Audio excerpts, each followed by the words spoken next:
পবিত্র রমজানের রোজা শুরু হয় শেষ রাতে সেহরি খাওয়ার মাধ্যমে, শেষ হয় সন্ধ্যায় সূর্যাস্তের পর মাগরিবের সময়, অর্থাৎ মাগরিবের আজান শুনে ইফতার করা হয়।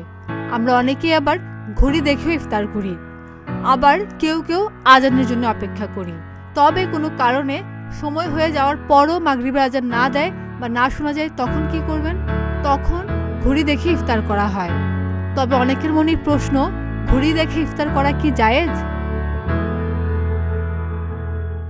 ঘড়ি দেখে ইফতার করা জায়েজ, কারণ আজানের সঙ্গে ইফতারের কোনো সম্পর্ক নেই। ইফতারের সম্পর্ক সূর্যাস্তের সঙ্গে।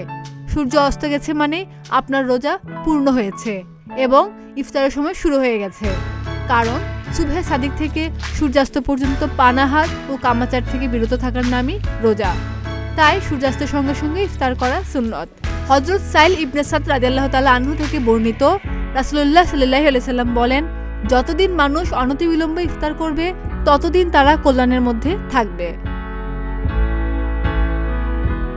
হাদিসে বলা হয়েছে, নবী করিম সাল্লাল্লাহু আলাইহি ওয়াসাল্লাম বলেছেন, দিন ততদিন পর্যন্ত ঠিক থাকবে যতদিন পর্যন্ত মানুষ তাড়াতাড়ি ইফতার করবে, কেননা ইহুদি খ্রিস্টানরা বিলম্বে ইফতার করে।